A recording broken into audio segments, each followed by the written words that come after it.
Hey guys, All in Crypto here and welcome back ladies and gentlemen for another YouTube video. This is going to be a short and sweet one guys because I haven't got much time today, but essentially what we're going to do is we're going to give you an overall cryptocurrency market update. I'm going to be telling you why not only Bitcoin but altcoins and the overall cryptocurrency market is right now very, very bullish. Over the past couple of weeks, we've been showing you a lot of on-chain data to suggest that even though the price is selling off, the fundamentals for Bitcoin and not only Bitcoin, the overall cryptocurrency market have never been so strong. And ultimately, this is just a sell-off. One thing that we've noted on a number of videos, guys, is we've looked at price cycles.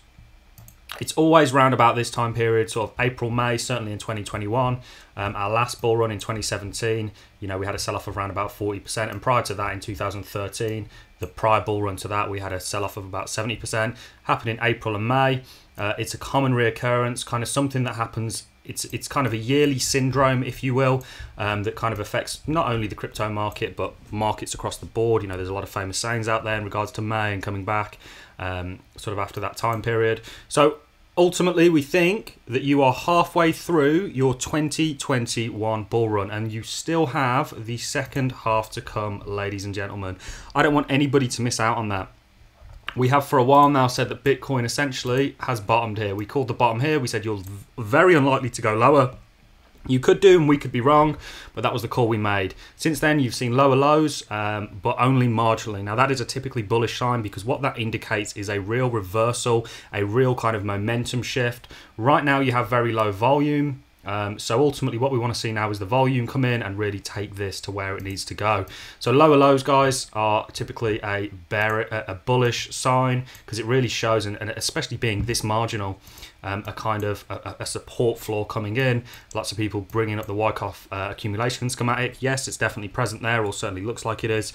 However, there are a number of other metrics that kind of let us know that. When you've got marginally higher highs on the flip side, that's usually bearish because that shows another momentum kind of selling, and this really was a macro marginal higher high kind of structure that in hindsight is very easy to kind of tell that, look, this was a kind of distribution phase. You can see your marginally lower lows, before a reversal and a kind of breakout. That's not present just in these specific cases. It's present all over most charts. It's just kind of how the market works. So we're very, very bullish on what we're seeing. This is total 2. This is the altcoins, the money accumulated altcoins. Now that looks like a breakout to me, or certainly the start of one. We need a bit more volume. In fact, we need quite a bit more volume to kind of take this to where it needs to go. But ultimately, this entire market is ready to start moving in the right direction. Now, for those people out there that are calling for a bear market, let me just remind you, and this is only one example of many, Morgan Stanley buys over 28,000 shares of Grayscale's Bitcoin Trust. For those of you who don't know how Grayscale work and the trust works, they have to actually buy those Bitcoin in order for them to issue a GBTC sort of trust token. The banking giant has been increasingly active in the crypto space to meet increasing demand for clients.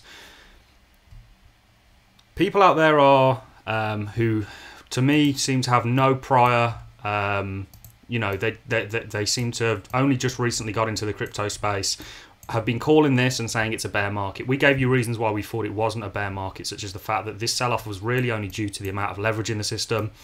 And if you take the leverage out, would have really confined itself to the parameters of 2017 sort of sell-offs. So we know that we're in different market conditions. That's why the market sold off this much.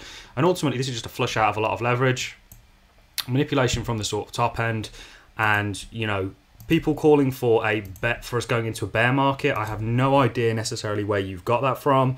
There is always that possibility, but if you have people like Morgan Stanley, and this is why I bring this article up, going long on Bitcoin, essentially buying Bitcoin at this moment in time with these market conditions, not just them, ARK Invest, all the big dogs, lots of signals of sort of long-term accumulators or big money coming in and actually buying up these dips.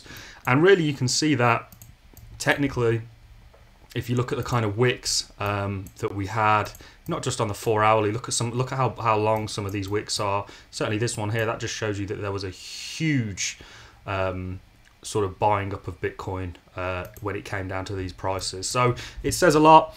Like I say, altcoins are just going to follow Bitcoin. They're going to outperform Bitcoin. I think largely. I think if you're in a good altcoin like Cardano, Polkadot, Solana's showing a lot of promise recently. I mean, it's up 40% on the week. Things like Polygon, Chainlink, etc., you're going to do significantly better in terms of percentages than Bitcoin.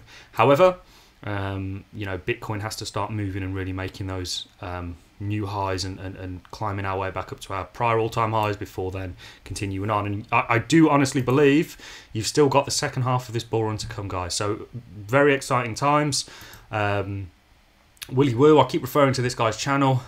He is, you know, he points out a lot of things, like right here he's calling out inflation and saying that if you go off the M2 supply of, you know, the monetary supply, and you divide it, your inflation rates are at record highs of 22%, whereas if you go off a CPI, which does not involve or account for the monetary supply being inflated, then you're still at sort of normalized levels. So this is just a trick they pull.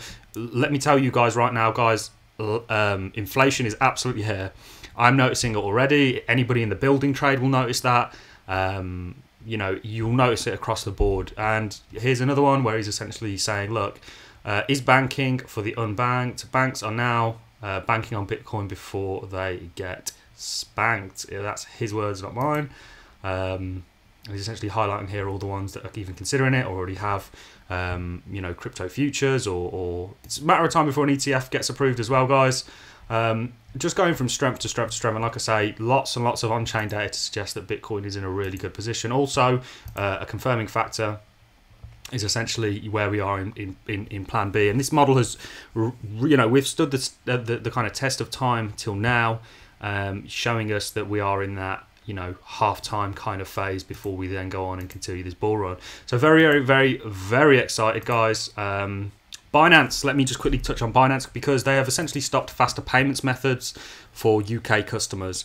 Now, there are other methods that you can transfer money onto Binance and off of.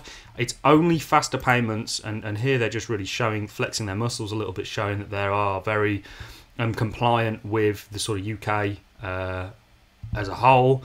I think it's largely FUD driven, guys. They have, I believe, stopped faster payments. However, there is another option. It's just that it's you know, takes a cut for it. Essentially, there's fees associated with it, whereas I think faster payments had 0 fees. So that's what's really going on there, guys. And also, let's say for whatever reason they completely, and they haven't done this, decided to stop any kind of a fiat onboarding point or kind of offboarding point, that you could transfer your coins to Coinbase or something like that and get out via that, or numerous ways you could do it. So yeah, we're going to cross that bridge. We're going to monitor the situation. As it stands right now, they've just off one payment rail. You can still get money on and off of Binance. You just can't use faster payments. You can still pay directly with cards, etc., but you just can't onboard and offboard with faster payments. So that is really all I have for you guys. Short and sweet. I've got lots going on today, so I just thought I'd get on here, make a video, let you guys know exactly where we're at. We're still sticking to our bottoming out, you know, and that this is looking to me increasingly as time goes on like a bottoming out structure, because, you know, the volume's going low now. When we see the volume kind of spike up, a kind of real uptake in terms of volume, this, you know, the show's going to get back on the road essentially, guys. And if you look at what we've done since the start of the year, you know, it's quite spectacular already. Start of the year, guys, 2021, start of 2021, we were around about 28k. We went all the way up to 66. We've come back down for a pull-up, for a pull-down. So we're still higher than we were at the start of the year. People seem to forget that. You know, there's big things coming for the crypto space. And may I just remind people that we only have a $1.4 trillion market cap. This thing is going to get into the double digits trillions, if not in the future. And I'm not talking, you know, next year, 5, 10, 15 years down the line, hundreds of trillions probably. And that is just due to the kind of silliness that's been, you know, the kind of realization perhaps that fiat systems are a complete Ponzi scheme. So that's all I have for you guys. Just a quick update. Just want to say hello to everyone. Hope everyone's doing fantastic, enjoying their Tuesday. Remember, Morgan Stanley are going long on Bitcoin and essentially buying it via the Grayscale Trust, because that is a kind of safer way for them to do it, get exposure without kind of coming out and directly buying Bitcoin and custodying it, etc. Yet we still have somebody who's made a YouTube channel or a social media page, had it for a week, and is now calling for a bearish or a bear market. I just don't see it, guys. You know, ultimately you've got to follow the smart money, and there's a lot of indicators on chain and off chain to suggest that smart money is accumulating this dirt. That is all I have for you in this video, guys. I'm going to love and leave you on that note. I hope everybody has a fantastic Tuesday. Hope everybody's enjoying their week. It's not been too stressful. And I will see you all in the next YouTube video, guys. Thanks a lot for watching.